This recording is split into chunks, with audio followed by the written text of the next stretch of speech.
बिस्मिल्लाहिर्रहमानिर्रहीम। कुलिल्लाहुम्मा मालिकल मुल्क तुतिल मुल्क। आज के इस इंतखाबी जलसे में तशरीफ फरमा ऑल इंडिया मजलिस इत्तेहादुल मुस्लिमीन के वार्ड नंबर 5 से उम्मीदवार जनाब अकील चौधरी साहब, वार्ड नंबर 6 से उम्मीदवार जनाब जमालुद्दीन साहब, वार्ड नंबर 8 से उम्मीदवार और मजलिस इत्तेहादुल मुस्लिमीन की स्टेट वर्किंग कमेटी के मेंबर जनाब सुनील यादव जी, तशरीफ फरमा ऑल इंडिया मजलिस इत्तेहादुल मुस्लिमीन जिला संत कबीर नगर के जनरल सेक्रेटरी जनाब वसीम साहब, स्टेट वर्किंग कमेटी के मेंबर जनाब इरशाद आलम साहब, जिले के जनरल सेक्रेटरी जनाब मजहर साहब, स्टेट वर्किंग कमेटी मेंबर जनाब अकीकुल्ला साहब, यूथ के जनरल सेक्रेटरी स्टेट के जनाब शोएब आजम साहब, जनाब महमूद साहब और सुहेल देव भारतीय समाज पार्टी के तशरीफ लाए हमारे जनाब गंगाराम राजभर साहब, और यहाँ पर तशरीफ फरमा मेरे नौजवानों, मेरे बुजुर्गों और भागीदारी संकल्प मोर्चा के तमाम जिम्मेदार साथियों। ये एक इंतखाबी जलसा है और किसी भी जमहूरी मुल्क में 5 साल में एक मर्तबा आवाम को मौका मिलता है कि वो अपने दरमियान से अपना नुमाइंदा चुने, चाहे पार्लियामेंट का इलेक्शन हो, चाहे विधानसभा का इलेक्शन हो, चाहे नगर पंचायत या जिला पंचायत या ग्राम पंचायत या क्षेत्र पंचायत। हमारे मुल्क में 5 साल में एक मर्तबा आवाम को ये मौका मिलता है। जब हमारे देश में संविधान नहीं था और आज भी बहुत सारे ऐसे मुल्क हैं जहां पर रानी के पेट से राजा पैदा होता है, लेकिन हमारे देश के अंदर संविधान आने के बाद रानी के पेट से राजा नहीं बल्कि मेहतरानी के पेट से भी राजा पैदा हो सकता है। चूंकि जमहूरियत में मुल्क की जो मालिक है, जो राजा है, वो अवाम होती है और अवाम जिसको चाहती है उसे तख्त पे बैठाती है और अवाम जिसको चाहती है उसे तख्त पर लेटा देती है। ये अवाम के हाथ में फैसला है।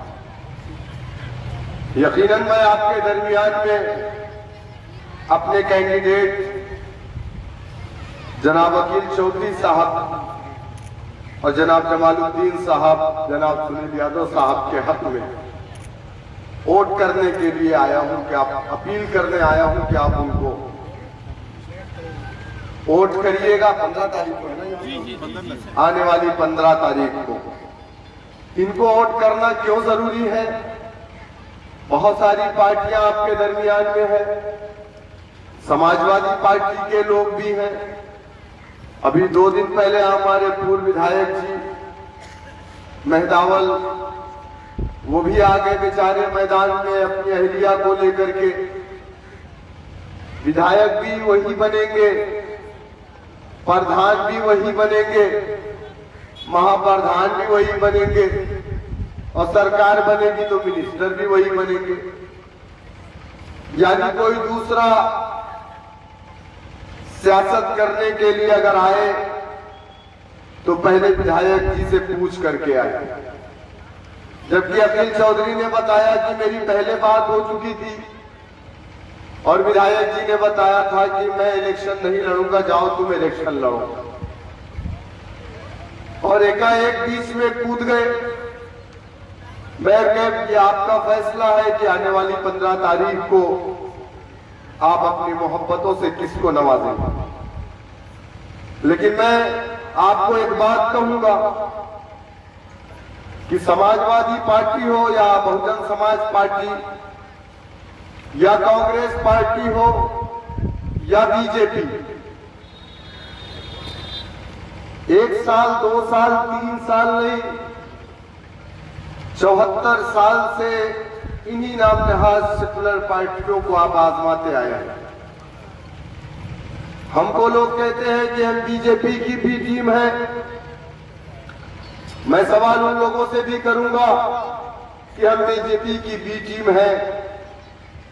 आइए आमने सामने बैठ करके डिबेट कर लेंगे और अगर आप ये साबित कर दोगे कि हम बीजेपी की बी टीम है तो मैं वादा करता हूं कि मैं सियासत से दूर हो जाऊंगा। इल्जाम लगाने के लिए हर जमाने में हर दौर में लोगों ने इल्जाम लगाए। अल्लाह के रसूल सल्लल्लाहु अलैहि वसल्लम के ऊपर जब जिब्राइल वही लेकर के आते थे, दूसरे कबीले के लोग कहते थे अरे ये तो शायर है, रात में लिखता है, सुबह को सुनाता है।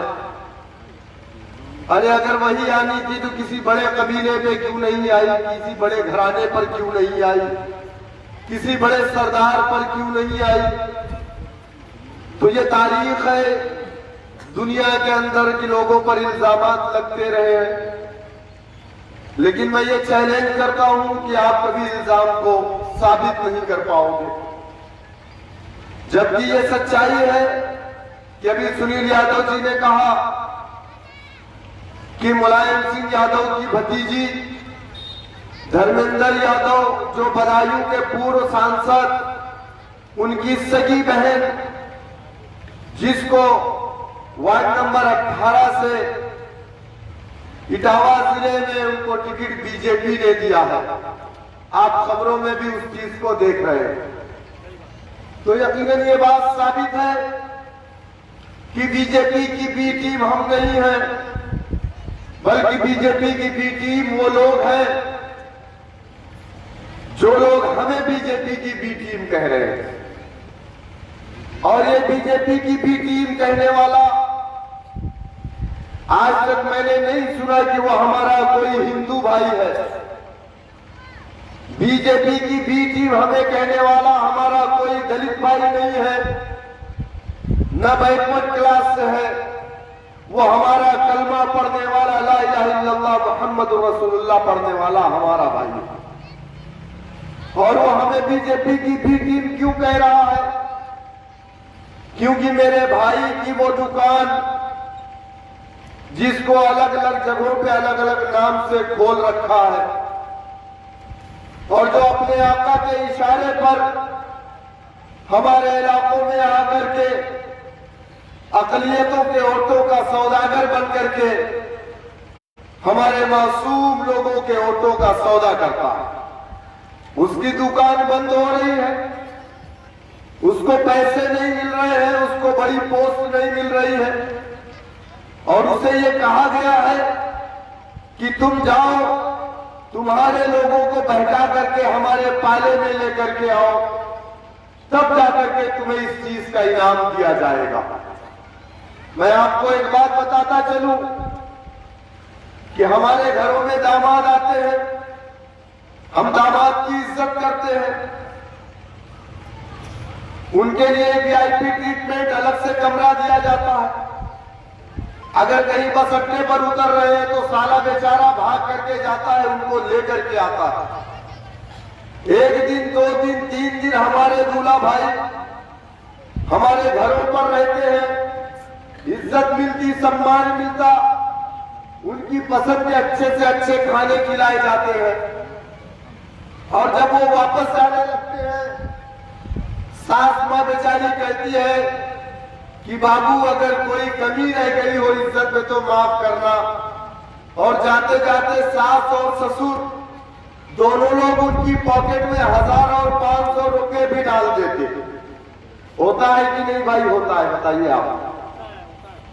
दामाद की इज्जत हमारे यहाँ हमारे देश में बहुत है, चाहे वो दामाद किसी लायक ना हो, लेकिन उसको इज्जत बहुत मिलती है। लेकिन जिस घर में दामाद को इज्जत मिलती यानी अपनी ससुराल में, उस ससुराल में जब अचल और चल संपत्ति का बंटवारा होता है, उस दामाद को कभी हिस्सा नहीं मिलता। समाजवादी बहुजन समाज कांग्रेस बीजेपी के लोगों ने हमें दामाद तो बनाया, रमजान के महीने में रोजा हमने रखा, लेकिन हमने अजान होने पर खजूर इनके मुंह में डाली, हमने इनको इज्जत दिया, ये हमको इज्जत दिए दामाद की तरह। लेकिन जब हिस्सेदारी देने की बात आई तो इन्होंने अपनी नाकारा औलाद को हिस्सा दिया, कभी दामाद को हिस्सा नहीं दिया।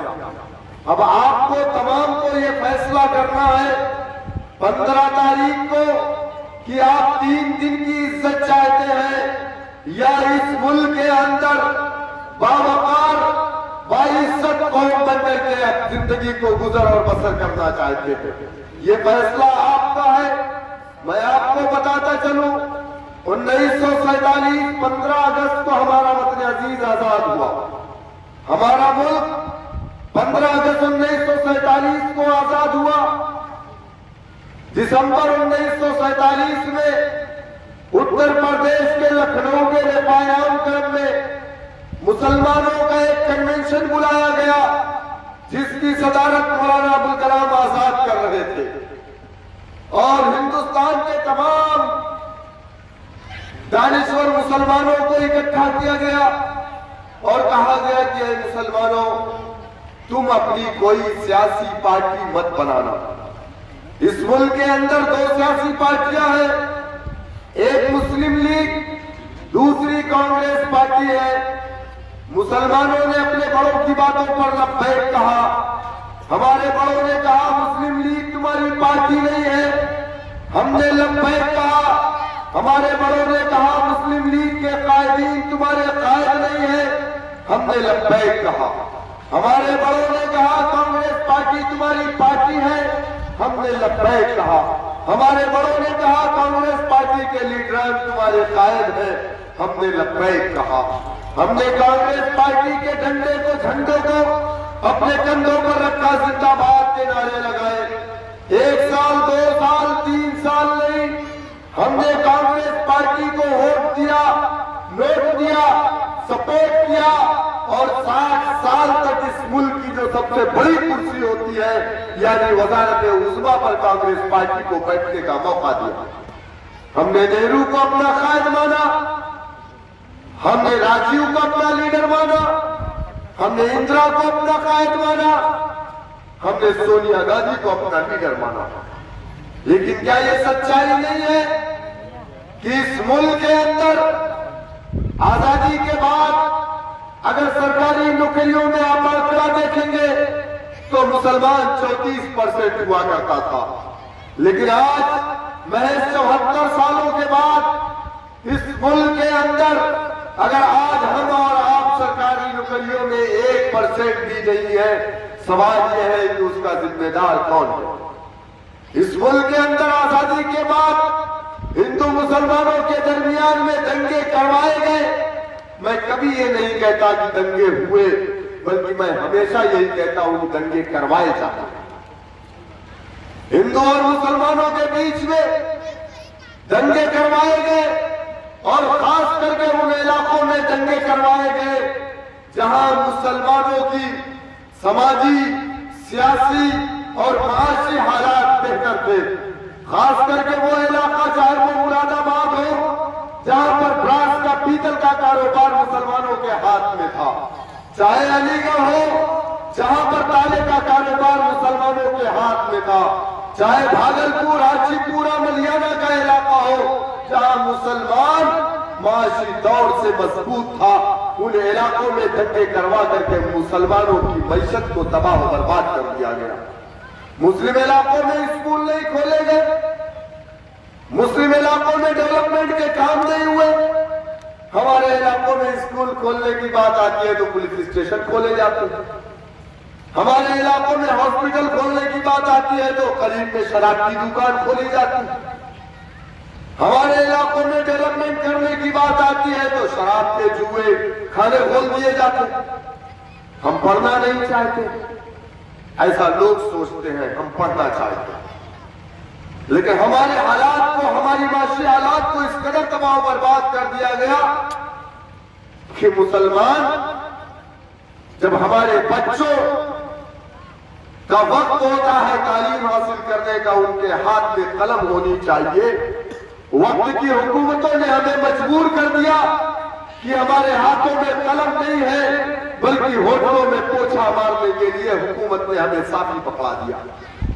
आज उत्तर प्रदेश के पूरे हिंदुस्तान में आप चले जाओ, अगर कोई दिल्ली दरबार में बैठ करके खाना खाओ या होटल ताज में बैठ करके खाना खाओ, वहां पर आपको पोछा मारने वाला अगर कोई मिलेगा, उससे आप पूछिए बेटा क्या नाम है तुम्हारा, तो वो कहेगा मेरा नाम अहमद। कहां घर है बेटा तुम्हारा? मेरा घर बहराइच, मेरा घर गोंडा है, मेरा घर संत कबीर नगर है, मेरा घर बस्ती है, मेरा घर गोरखपुर है। सवाल ये है कि 74 सालों तक हमने तो अपनी पार्टी को वोट नहीं डाला, हमने तो उन तमाम नाम जहाज सेकुलर पार्टियों को वोट डाला, तो क्या उनकी जिम्मेदारी नहीं थी कि हमारे बच्चे भी तालीम याफ्ता होते, IAS IPS या पुलिस अधिकारी बनते या सरकारी दफ्तरों में जाकर के वो एक ग्रेड की नौकरी करते? लेकिन आज कहां है आप? आज जाइए आपके करीब के जो थाने में, कितना है आपका बेटा, कितना मुसलमान है जिसके बदन पर ये खाकी वर्दी? क्यों नहीं है? क्या हमारा सीना चौड़ा नहीं है? क्या हम भाग नहीं सकते? क्या हम तालीम हासिल नहीं कर सकते? लेकिन एक मंसूबाबंद साजिश के तहत हमारे साथ ये काम किया गया कि हम सरकारी नौकरियों में आज जहां 34% हुआ करते थे, आज 1% भी नहीं। ये एक साजिश के तहत हमारे साथ है। आज कोई ऐसा थाना नहीं है जहां आज हमारा 4 यादव का बेटा नहीं है, आज कोई ऐसा थाना नहीं है जहां हमारा 4 दलित का भाई नहीं है, आज कोई ऐसा थाना नहीं है जहां हमारा बैकवर्ड क्लास नहीं है, आज कोई ऐसा थाना नहीं है जहां पर हमारा ठाकुर ब्राह्मण नहीं है।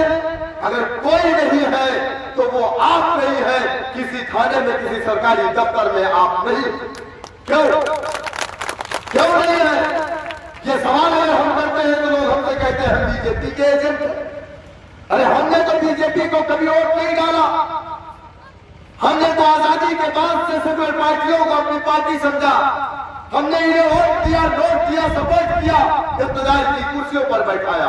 अगर आज हम सवाल करते हैं कि आतंकवाद के झूठे मुकदमों में, जेल की सलाखों में सबसे ज्यादा हम क्यों? सरकारी आंकड़े के हिसाब से 14% हम हैं उत्तर प्रदेश के, हिंदुस्तान के अंदर, और वही सरकारी आंकड़ा कहता है कि हम जेल की सलाखों में 35% हैं। क्यों? अगर ये सवाल हम करते हैं तो हम बीजेपी के एजेंट हैं, हम सवाल नहीं कर सकते। सुन लो, समाजवादी, बहुजन समाज, कांग्रेस, बीजेपी के नाम नहाद मुस्लिम चपरासियों, हम ये सवाल करते रहेंगे और तुम हम पर इल्जाम लगाते रहो हम मोटी चमड़ी के लोग हैं, मजलिस इत्तेहादुल मुस्लिमीन के लोग कभी खामोश नहीं होंगे, हमेशा तुमसे सवाल करते रहेंगे। हम सवाल यहां भी करेंगे, विधानसभा में जाएंगे वहां भी करेंगे। हम वो नहीं है जो मुजफ्फरनगर की बच्चियों की अस्मतें लूट रही थी, इज्जतें लूट रही थी, मां के सामने बेटी को की इज्जत लूटी गई, बेटी के सामने मां की इज्जत लूटी गई। और तुम 45 MLA समाजवादी पार्टी के, 18 BSP के, तुम इसी विधानसभा उत्तर प्रदेश के अंदर गूंगे बहरे बने बैठे रहे, तुम्हारी जबानें सूख गई थी। अगर तुम ये सोचते हो कि मजलिस के लोग, MIM के लोग खामोश बैठे रहेंगे, तो तुम कभी भी इस गलत फहमी में मत रहना कि हम खामोश रहेंगे। तुम हम पर इल्जाम लगाते रहो, हमें कोई फर्क नहीं पड़ने वाला है। आप बताइए मुझे, मुजफ्फरनगर का दंगा हुआ आजादी के बाद, सबसे ज्यादा मुस्लिम MLA उत्तर प्रदेश की विधानसभा में था 2012 और 17 के बीच। 60 MLA थे मुसलमान, लेकिन सब खामोश थे, कोई नहीं बोला। ठहर गए मेरे भाई, मैं आपसे कह रहा था कि हमारे साथ जो जुल्म की दास्तान है कोई नई नहीं है। समाजवादी, बीएसपी, कांग्रेस या बीजेपी की हुकूमत हो, मजलूम या जुल्म का शिकार अगर कभी कोई रहा है तो वो कलमा ला इलाहा इल्लल्लाह मुहम्मदुर रसूलुल्लाह पढ़ने वाला हो। क्या ये बात गलत है? हकीम तारिक खालिद मुजाहिद को पकड़ा गया, खालिद मुजाहिद को मार दिया गया बाराबंकी जाते वक्त रास्ते में, पुलिस की कस्टडी में मार दिया गया। 42 लोगों के ऊपर जाकर के हम लोगों ने मुकदमा करवाया, किसी एक को जेल नहीं हुई। अभी चंद दिनों पहले की बात है, आजमगढ़ से जियाउद्दीन नाम के एक शख्स को उठाया अंबेडकर नगर की एसओजी की टीम ने और ले जाकर के अंबेडकर नगर में इतना मारा कि वो मर गए। पुलिस कस्टडी में डेथ हो गई। सब खामोश, कोई नहीं बोल रहा है। ना समाजवादी के लोग अपने मुंह खोल रहे हैं, ना बहुजन समाज के लोग, ना कांग्रेस के लोग, ना बीजेपी में बैठे भी वो मुसलमान अपना मुंह खोल रहे हैं, जो कहते हैं कि मोदी जी ने तो नारा दिया है सबका साथ सबका विकास। बीजेपी के लोगों सबका साथ सबका विकास, और क्या हमारा विनाश यही मकसद है आपका? मेरे भाई कोई नहीं गया अंबेडकर नगर। मुझे मालूम हुआ कि जियाउद्दीन नाम के एक शख्स के साथ पुलिस ने ऐसा किया। मैं भाग करके गया अंबेडकर नगर और कोतवाली अंबेडकर नगर में जाकर के 500 लोगों को लेकर के बैठ गया और मैंने कहा कि ये जब तक अपहरण और हत्या का मुकदमा उस एसओजी की पूरी टीम के ऊपर नहीं होता, मैं यहां से उठ करके नहीं जाऊंगा, न मैं उस डेड बॉडी को रिसीव करूंगा। 302, 364 यानी अपहरण और हत्या का मुकदमा एसओजी की पूरी टीम के ऊपर एमआईएम ने करवाया है। मैंने जाकर के करवाया, तब जाकर के डेड बॉडी लेकर के हम उनके घर गए। रात को 2:30 बजे मिट्टी देकर के वापस आए।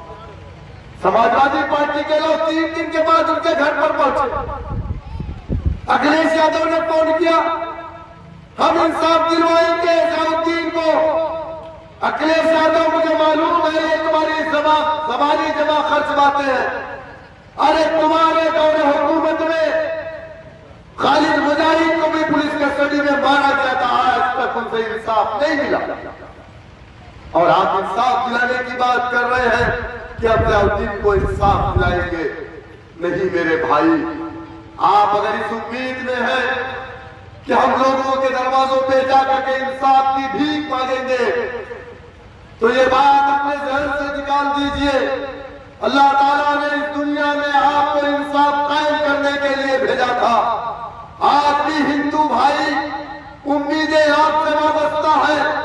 मुझे याद है आज से 20 साल पहले अगर किसी इलाके में पंचायतें नहीं टूटती थी तो कहा जाता था कि जाओ फला गांव से मियां साहब को बुला लाओ, वही सही ईमानदारी का फैसला करेंगे।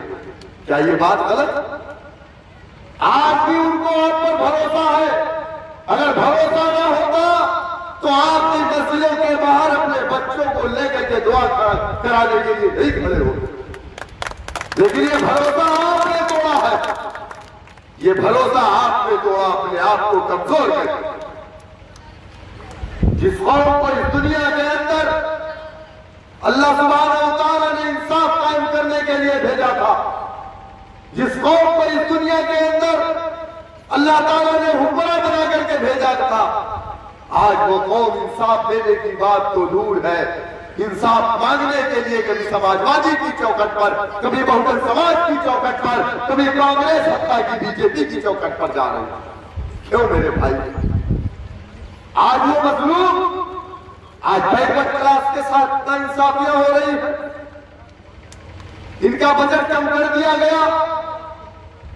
उत्तर प्रदेश की विधानसभा के अंदर बहुत सारे बैकवर्ड क्लास के लोग हैं। बीजेपी में भी है, बीजेपी दावा करती है कि बैकवर्ड क्लास हमारे साथ, लेकिन एक भी हिंदू बैकवर्ड क्लास का जो बजट कम किया गया कोई नहीं बोला। एक शख्स बोला, उसका नाम ओम प्रकाश राजभर है, और खड़ा होकर के उसने सवाल किया योगी हुकूमत से कि अगर 52% बैकवर्ड क्लास हिंदुओं ने तुमको वोट डाला है तो क्या ये उसका यही जिला है कि उनके बजट में आप कटौती करते चले जा रहे हैं, यही आप उनको इनाम दे रहे हैं। मेरे भाई, मंदिर मस्जिद के नाम पे लड़ाया गया, हिंदू मुसलमानों को दूर किया गया। जिस तरीके से अंग्रेजों ने फूट डालो राज करो की नीति पे काम किया था, ठीक उसी तरीके से बीजेपी हमारे दरमियान में फूट डाल करके आज हुकूमत कर रहे हैं। और बार बार कहते, अभी योगी जी ने एक नया कानून बनाया, लव जिहाद। अपनी बच्चियों की शादी मुसलमानों के घरों में करते हैं। मेरे भाइयों, शहनवाज हुसैन किसका दामाद है? मुख्तार अब्बास नकवी किसका दामाद है? जाकर बीजेपी वालों से पूछिएगा, ये बीजेपी वालों के दामाद। लालकृष्ण आडवाणी ने अपनी भतीजी की शादी किससे किया? मुसलमान के बेटे से। और क्या कानून बना रहे हैं? लव जिहाद। अरे योगी जी, आपको कोई पसंद नहीं करता तो आप हमको कानून के पाबंद कर रहे हैं। अगर हम खूबसूरत है, कोई हमें पसंद करता है, हमारे देश का संविधान इस बात की इजाजत देता। भाई, आपको जैसे कपड़े पसंद है आप वैसे कपड़े पहनिए। योगी जी भगवा कलर के या कैसे कैसे कपड़े पहनते हैं, हम कुछ कभी कहते हैं? भाई, हमारे देश का संविधान जिसको बाबा साहेब भीमराव अम्बेडकर ने बनाया, इजाजत देता आप पहनिए। यहां तो कोई कपड़े नहीं भी पहनता है, उसमें भी कोई टिप्पणी नहीं, आदमी कुछ नहीं कह सकता, जबरदस्ती नहीं पहनवा सकते। जैन समाज के जो सरबराह रहनुमा होते हैं नंगे रहते। कुंभ के मेले में आप जाइए, देख लीजिए, उत्तराखंड के अंदर जो साधु आते हैं बगैर कपड़े के होते हैं। यही तो हमारे संविधान की खूबसूरती है। जिसको जो पसंद है वो खाता है। कोई सुअर खाता है, कोई बिल्ली खाता, कोई कुत्ता खाता। इसी देश में राम को पूजने वाले हैं और इसी देश में रावण को पूजने वाले भी। यही इस देश की खूबसूरती है। लेकिन संविधान इस बात की इजाजत देता। जब संविधान नहीं था तो दलित बैकवर्ड क्लास और अल्पसंख्यक को मुसलमान इंसान नहीं समझा जाता था। लेकिन जब संविधान आया तो देश के प्रधानमंत्री को जो राइट मिला, वही राइट बाबा साहेब भीमराव अंबेडकर के समाज को भी मिला, या राजा सुहेलदेव के समाज को भी मिला। यानी इस देश में कोई बड़ा कोई छोटा नहीं है, इस देश में सब बराबर। लेकिन क्यों एक ही चीज आपके साथ हमारे साथ क्यों हो रही? भाई, लोग सुअर का गोश्त खा रहे, कोई पाबंदी है? किसी ने रोका? किसी ने मना किया? इस देश में दुनिया भर के मजहब है कि नहीं? इस देश में दुनिया तमाम मजहब के मानने वाले लोग हैं। इस देश में ऐसे भी लोग हैं जो किसी मजहब को नहीं मानते। हमारा संविधान उसको भी मानता है। लेकिन इस देश के अंदर किसी के मजहब में कोई दखल अंदाजी नहीं है। और संविधान भी ये कहता है कि इस देश के अंदर तुम अपनी पसंद के मजहब को, धर्म को अख्तियार करो, तुम अपने पसंद के खाने खाओ, तुम अपने पसंद के कपड़े पहनो, तुम अपने पसंद की शादी करो, तुम अपने पसंद के धर्म परिवर्तन करो, तुम जैसे चाहो वैसे रह सकते हो, इस देश में आजाद। लेकिन आज किसी के मजहब में नहीं। आपकी शरीयत में मुदाखलत क्यों की गई? कभी आपने सोचा? गोश्त के नाम पर आपकी लिंचिंग होती है, आपने कभी सोचा? जिस मदारिस ने इस देश की आजादी के लिए अंग्रेजों के खिलाफ जिहाद का फतवा दिया था, आज उस मदारिस पे निशाना बनाया जा रहा कि आतंकवाद की नर्सरी। ये मदारिस न होते तो ये देश आज भी अंग्रेजों का गुलाम होता। 50,000 से ज्यादा उलमा इकराम की गर्दनों को कैद करके लटकाया गया था और जो लोग आज हमें राष्ट्रवाद का पाठ पढ़ा रहे, 42 साल तक नागपुर के अपने हेडक्वार्टर पर इन्होंने अपने तिरंगे को नहीं लगाया। क्यों? और आज हमसे देशभक्ति, मेरे भाई समझो इस बात को। आज इनके एक मिनिस्टर ने कुछ दिन पहले कह दिया कि नकाब को पे पाबंदी लगाएंगे। पहले तो हमारी शरीयत में मुदाखलत की गई, एनआरसी की बात आई, कानून बना दिया गया, एनपीआर होगा, हमको कागज दिखाना, प्रूफ करना, आपको ये नहीं खाना, वो नहीं खाना, ये नहीं पहनना, वो नहीं करना। ये सारी चीजें आपके साथ क्यों है मुसलमानों? कभी आपने सोचा इस चीज? कभी नहीं सोचा। क्या कभी आपके लिए वो समाजवादी या बहुजन समाज के लोग खड़े हुए?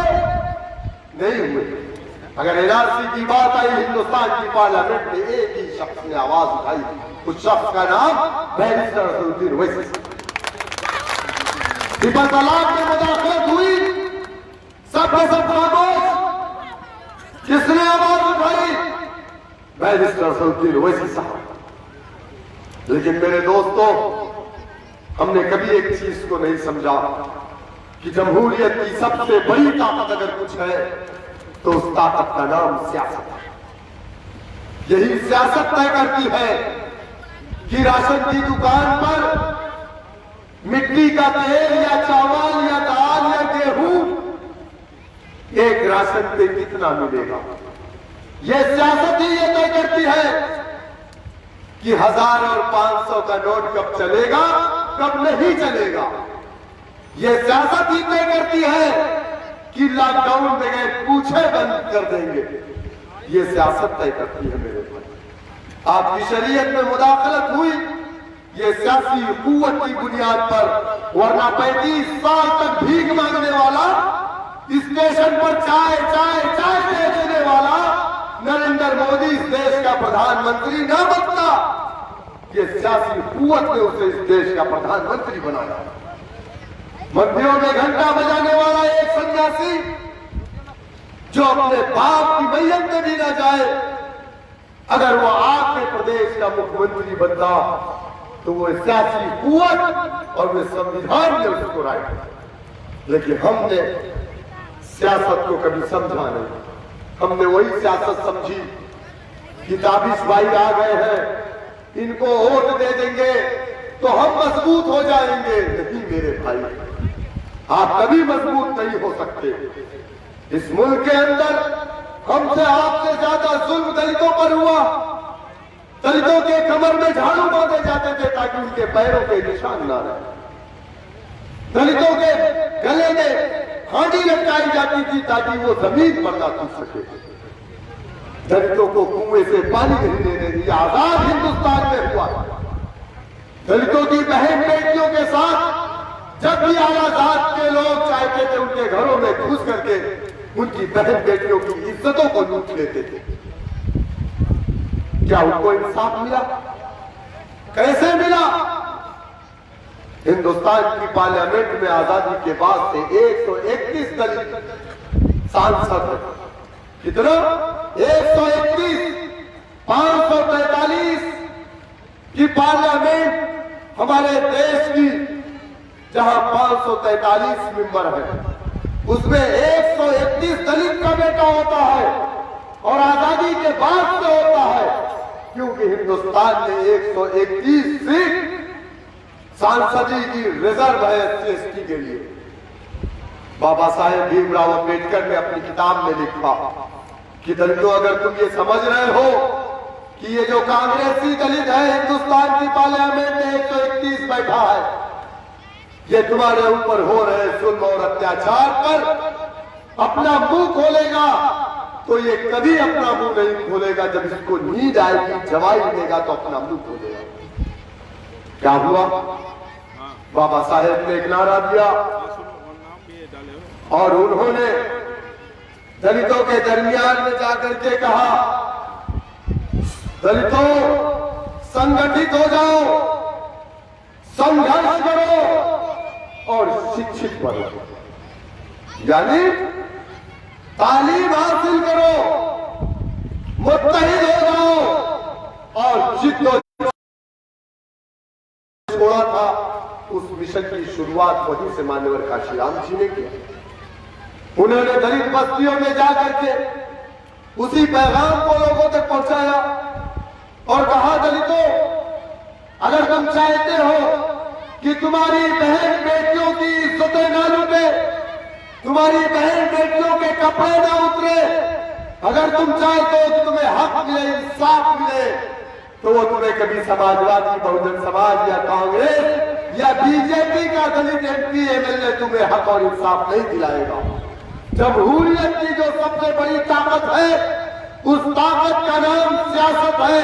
और जब तक तुम इस मुल्क के अंदर अपना सियासी परचम नहीं बनाओगे, अपना सियासी कायद नहीं बनाओगे, अपना सियासी प्लेटफॉर्म नहीं बनाओगे, जब तक तुम्हें जमहूरी मुल्क में इंसाफ नहीं मिलेगा।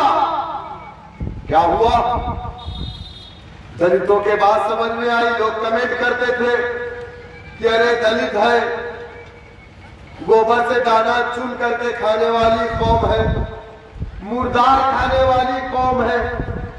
जानवर घर पे मर जाते थे, लोग फोन करते थे, मेरा जानवर मर गया, उठा ले जा। वो ले जाते थे बेचारे, चमड़े को छीलते थे, चमड़े को बेचते थे, गोश्त भी खाते थे। आज से 15-20 साल पहले था कि नहीं था? लेकिन आज वही दलित का बेटा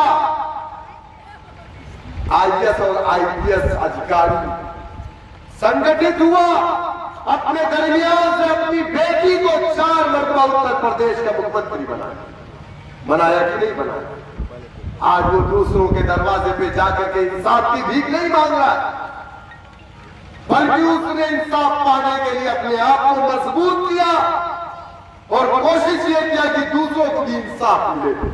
आज किसी की हिम्मत नहीं है कि दलित बस्तियों की तरफ गलत निगाह से आंख उठा करके देख। अगर आज आप यारो मददगार है, अगर आज आप पर टिप्पणी है, आपके खाने पे पाबंदी, आपकी शरीयत में मुदाखलत है, उसकी सिर्फ और सिर्फ एक वजह है कि आपकी सफों में इत्तेहाद नहीं, आपके पास अपना सियासी परचम नहीं। आप जज्बात में आकर के हमेशा कभी इनको वोट डाल देते, कभी उनको वोट डाल देते। ये वोट क्या है? ये वोट जमहूरी मुल्क में एक वोट तुम्हारा हथियार है। इसी हथियार से आप जिसको चाहेंगे सियासी मौत मार सकते हैं। लेकिन आज तक हमने अपने इस हथियार का इस्तेमाल कभी अपने लिए नहीं किया। हमने समाजवादी को वोट डाला, 7% यादव उत्तर प्रदेश में यादव का बेटा मजबूत हुआ, और मुझे खुशी है इस बात की कि वो मजबूत हुआ, क्योंकि वो पिछड़ा। हमने बीएसपी को वोट डाला, 11% दलित। अब लोग कहेंगे मैंने झूठ बोल दिया।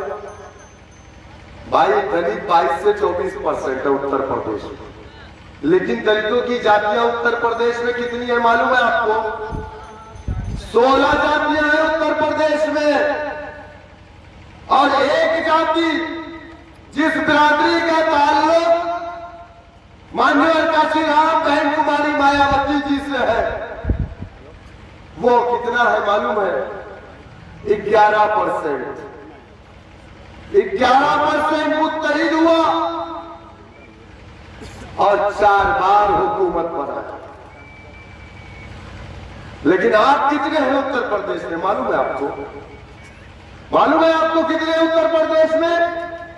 सारी बेईमानी के बाद आज आप उत्तर प्रदेश में 20% है, और 20% वाला कभी 7% वाले को 4 बार हुकूमत बनाने का मौका दिया, कभी 11% वाले को 4 बार हुकूमत बनाने का मौका दिया, और आज लोगों के दरवाजों पर इंसाफ के लिए, भीख मांगने के लिए दौड़। आज उसकी इबादतगाह है, आज उसकी खानकाह है, आज उसके मदारिस, आज उसके जामिया महफूज नहीं, आज उसकी शरीयत महफूज नहीं, आज उसकी जान महफूज नहीं। अब्दुल कादिर को मार दिया, अभी पिछले महीने 12 तारीख को अब्दुल कादिर अंसारी को टांग डाला, चोर कहकर मार दिया, लाठी डंडे ईंट से मार दिया। क्या कहा? टुल्लू पंप खोलने आया। 80 साल की उम्र थी, मस्जिद में अजान देते थे, इमाम साहब नहीं रहते थे तो नमाज भी पढ़ाते थे।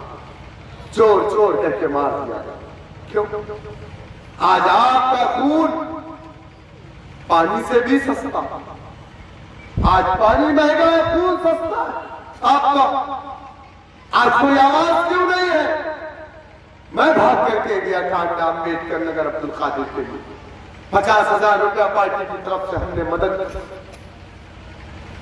आज कोई आवाज क्यों नहीं उठती? अगर एक दलित का बेटा उत्तर प्रदेश में मारा जाता है तो दलितों के तमाम नेता, कांग्रेस पार्टी के प्रदेश अध्यक्ष भाग करके जाते। आजमगढ़ के अंदर एक दलित की हत्या हुई, प्रधान की, काट करके 3 टुकड़े में उसकी लाश को फेंक दिया गया। गलत हुआ, नहीं होना चाहिए। समाजवादी के लोग भी भागते गए, बहुजन समाज के लोग भी भागते गए। बहन जी ने भी ट्वीट किया, भीम आर्मी के लोग भाग करके गए, कांग्रेस पार्टी के प्रदेश अध्यक्ष भाग करके गए, सारे टीवी डिबेटों में खबरें चली, सब हुआ, नेशनल मीडिया पे चला।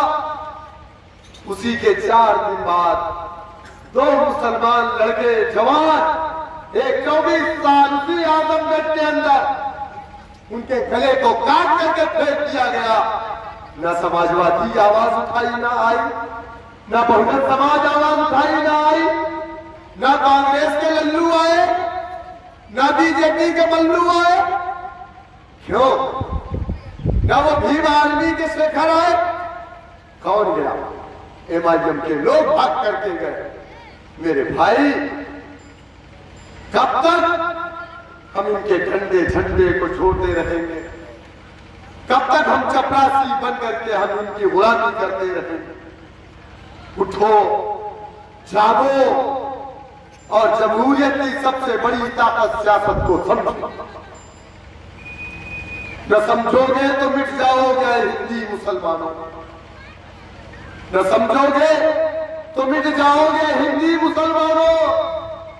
तुम्हारी दास्तां भी होगी न दास्तां, तारीख के पन्नों से मिट जाओगे आप। आज से 20 साल पहले हमारे बच्चे हमारे घरों से जाते थे, मगरिब बाद भी वापस नहीं आते थे, कोई फिक्र नहीं रहती थी माँ बाप को।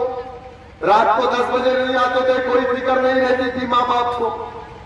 आज हमारा बच्चा मगरिब बाद घर नहीं आता है, अगर फोन लगाओ 2 मरतबा नॉट रीचेबल बता दिया, तब तो सब परेशान, घर के लोग परेशान, थाने का चक्कर काटने लगते। गलत कह रहा हूं? अगर आज ये माहौल है, ये डर और खौफ का माहौल है, तो क्यों है? और आपके लिए है। मैं आपसे यही कहूंगा कि जिस कौम का कोई दल नहीं है, उस कौम का कोई बल नहीं है। जिसका कोई सियासी वजूद नहीं है, उसको कोई पूछने वाला नहीं है। वो जानवरों की तरह कहीं मार दिया जाएगा। उसके धार्मिक मामले में अभी हमारे आका की शान में बोल दिया। अल्लाह के रसूल सल्लल्लाहु अलैहि वसल्लम के बारे में आए दिन लोग टिप्पणी करते।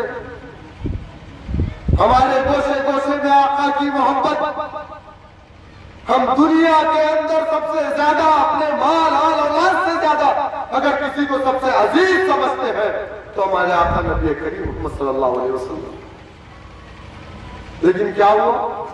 आज से कुछ दिन पहले दिल्ली के अंदर हमारे आका के बारे में अभद्र बातें कही गई।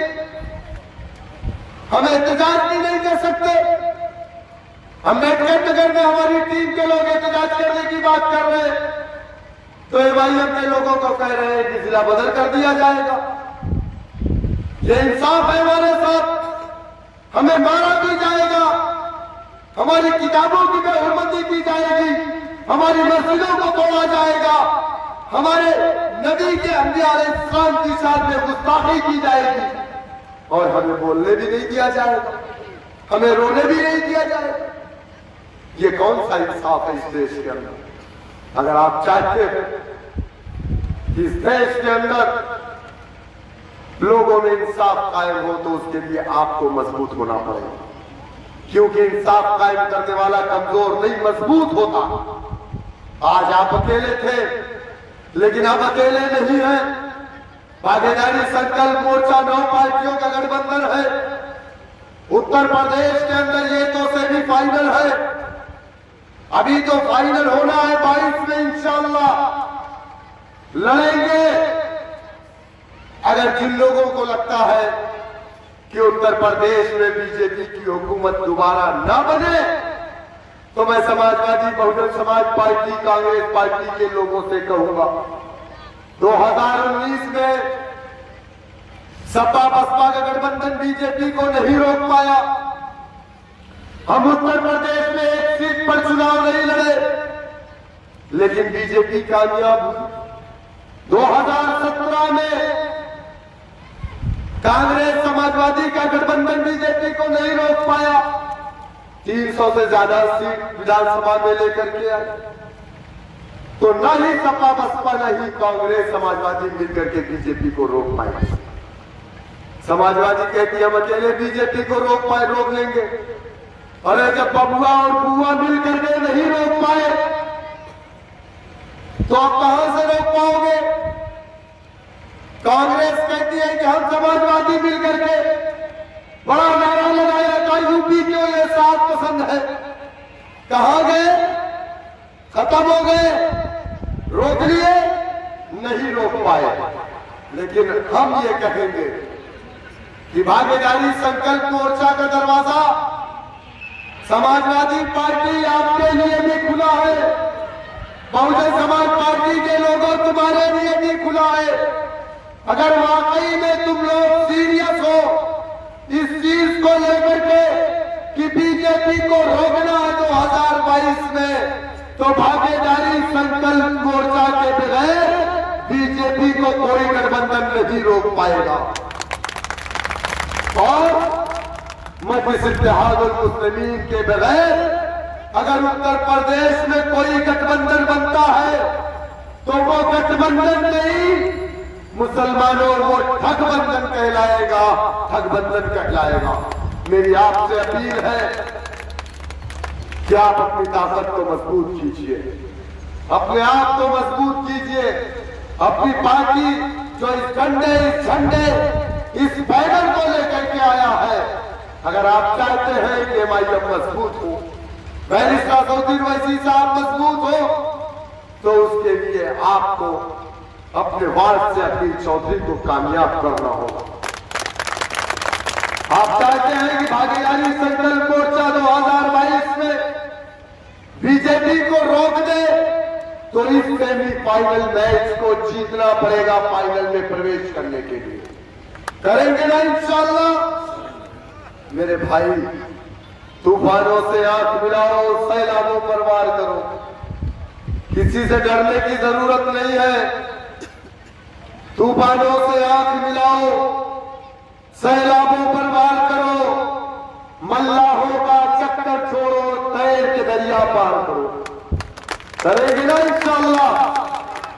और जो लोग कहते हैं हमें राष्ट्रवाद का पाठ पढ़ाते हैं, सुन लो, जमीन के नीचे से खंडर जरूर निकलेगा, जमीन के नीचे से खंडर जरूर निकलेगा, हमारे नाम का पत्थर जरूर निकलेगा। जमीने हिंद की तह को कुरेद कर देखो, मेरे बुजुर्गों का भी सर जरूर निकलेगा। अकील चौधरी साहब का चुनाव निशान क्या है मालूम है आपको? क्या है? Yes, guitar.